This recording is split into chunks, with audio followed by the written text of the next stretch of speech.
महाभारत एक ऐसा महाकाव्य है जिसमें हर चरित्र अपने भीतर एक पूरी दुनिया समेटे हुए है। हर पात्र का निर्णय उसकी नियति को नहीं, पूरी सभ्यता के भविष्य को प्रभावित करता है। ऐसे में यदि कोई एक पात्र अपनी जगह बदल दे, जैसे कि कर्ण जो कि कुरुक्षेत्र युद्ध में कौरवों के साथ था, अगर पांडवों के साथ होता तो यह युद्ध, इसका स्वरूप और परिणाम बिल्कुल अलग हो सकते थे। लेकिन इस कल्पना में सबसे ज्यादा प्रभावित कौन होता? निश्चय युधिष्ठिर। धर्मराज पांडवों के ज्येष्ठ भ्राता, एक ऐसा राजा जो न्यायप्रिय, संयमी और सत्यनिष्ठ था। इस लेख में हम इसी प्रश्न का विश्लेषण करेंगे। अगर कर्ण पांडवों के साथ होता तो युधिष्ठिर की क्या भूमिका होती? कर्ण का जीवन त्याग, पीड़ा और संघर्ष का प्रतीक है। उसे जन्म से ही अपनी पहचान से वंचित कर दिया गया। कुंती द्वारा त्यागा गया यह पुत्र सूत पुत्र कहलाया, जबकि वह असल में पांडवों का ज्येष्ठ था। एक ऐसे योद्धा का हृदय जो जीवन भरे मान सम्मान के लिए तरसता रहा, उसे दुर्योधन ने गले लगाया, वही उसका मित्र बन गया। पर कल्पना कीजिए, अगर कुंती समय रहते कर्ण को पहचान लेती और उसे उसके भाइयों के पास ले आती। अगर कर्ण अर्जुन से युद्ध करने के बजाय उसका साथ देता तो क्या होता? युधिष्ठिर का स्थान जब बड़ा भाई नहीं, सबसे बड़ा योद्धा होता। युधिष्ठिर को हमेशा अपनी सत्यनिष्ठा, धर्मपालन और विवेकशीलता के लिए जाना जाता है, परंतु युद्ध के क्षेत्र में वह अर्जुन या भीम जैसे योद्धा नहीं थे। उनके नेतृत्व की प्रतिष्ठा धर्मराज के रूप में थी। एक राजा जो नीति से चलता है, भले ही नुकसान हो जाए। अब अगर कर्ण पांडवों के साथ होता तो युधिष्ठिर के सामने एक बहुत बड़ी चुनौती खड़ी हो जाती, नेतृत्व की चुनौती। कर्ण पांडवों में सबसे बड़ा होता, उसका जन्म क्रम उसे युधिष्ठिर से भी पहले का स्थान देता। क्या तब भी युधिष्ठिर को राजा माना जाता? इसका उत्तर आसान नहीं है। नेतृत्व का द्वंद, धर्म बनाम सामर्थ्य है।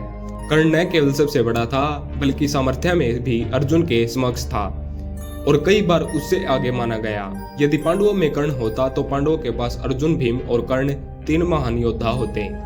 युद्ध के समीकरण पूरी तरह बदल जाते। लेकिन युधिष्ठिर का धर्म पथ उसे सत्ता और वैभव से नहीं, न्याय और संयम से जोड़ता है। ऐसे में युधिष्ठिर स्वयं ही कर्ण को पांडवों का नेता मान सकते थे। वह जानते थे कि कर्ण सक्षम है और अगर सबसे बड़ा भाई वही है तो सिंहासन का अधिकारी भी वही है। पर क्या शेष पांडव, विशेषकर भीम और अर्जुन, इसे स्वीकार करते? कर्ण और अर्जुन की प्रतिद्वंदता महाभारत की धुरी है। अगर कर्ण पांडवों के साथ होता और उन्हें पहले से ही उसका सच्चा परिचय होता तो यह प्रतिद्वंदता कभी जन्म ही नहीं लेती। लेकिन यदि कर्ण युद्ध से ठीक पहले पांडवों के साथ आता, कुंती की अपील करे, तो अर्जुन के भीतर एक द्वंद अवश्य उठता। उसने जीवन भर जिसे प्रतिद्वंदी समझा, वह उसका ज्येष्ठ भ्राता निकला। ऐसे में युधिष्ठिर की भूमिका एक निर्णायक संतुलनकारी शक्ति की होती। उन्हें अर्जुन के मन में उठते असंतोष को शांत करना होता, कर्ण को पांडवों में आत्मसमाध करना होता और युद्ध में सबको एकजुट करना होता। राजा कौन बनता? यह सबसे बड़ा प्रश्न होता। कर्ण ज्येष्ठ और पराक्रमी, युधिष्ठिर नीति और धर्म का प्रतीक। दोनों में कौन राजा बनता? अगर कर्ण का स्वभाव वही होता, विनम्र, त्यागी और दूसरों के लिए जीने वाला, वह स्वयं ही सिंहासन ठुकरा देता।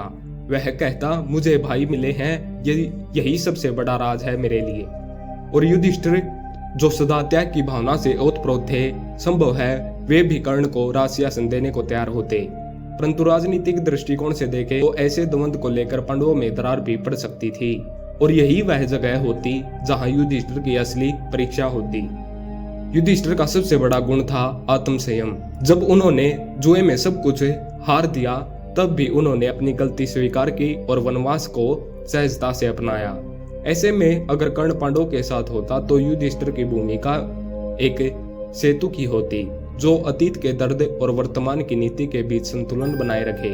वे अर्जुन और भीम को समझाते कि कर्ण अब हमारा भाई है और हमें इसे वह स्नेह देना चाहिए जो उसने जीवन भर खोया है। वे कर्ण को समझाते कि अब तुम्हारा स्थान यही है और यहाँ हर भाई समान है। धर्म युद्ध का नया रूप। कर्ण के पांडवों के साथ आने से धर्म युद्ध की परिभाषा भी बदल जाती। तब यह केवल पांडव कौरव संघर्ष नहीं रह जाता, बल्कि यह अन्याय के खिलाफ एकजुटता की लड़ाई बन जाती। युधिष्ठिर कर्ण को साथ लेकर दुर्योधन के खिलाफ एक नया नैतिक युद्ध प्रस्तुत करते। वे कहते, जिसने जीवन भर तुम्हारा इस्तेमाल किया, अब उसके लिए लड़ना कैसा? कर्ण के पांडवों के साथ आने से युद्ध छोटा होता, रक्तपात कम होता और शायद श्री कृष्ण को भी कम हस्तक्षेप करना पड़ता। युधिष्ठिर की भूमिका और भी महान होती। यदि कर्ण पांडवों के साथ होता तो युधिष्ठिर केवल राजा नहीं बल्कि एक सच्चे धर्मगुरु बन जाते। वह भाईचारे का प्रतीक होते और उनकी भूमिका केवल युद्ध संचालन तक सीमित नहीं रहती बल्कि हृदयों को जोड़ने वाले की होती। वे एक ऐसे नेता बनते जो पद के मोह में नहीं बल्कि शब्दों के निर्वाह में विश्वास रखते। एक ऐसे भाई जो अपने से श्रेष्ठ को भी गले लगाकर कहता, तुम्हारा स्वागत है भाई। इस परिस्थिति में युधिष्ठिर की छवि भी दिव्य हो जाती। एक ऐसे राजा की जो न केवल धर्म के मार्ग पर चला बल्कि अपने पूरे परिवार को भी उसी मार्ग पर ले गया। धन्यवाद।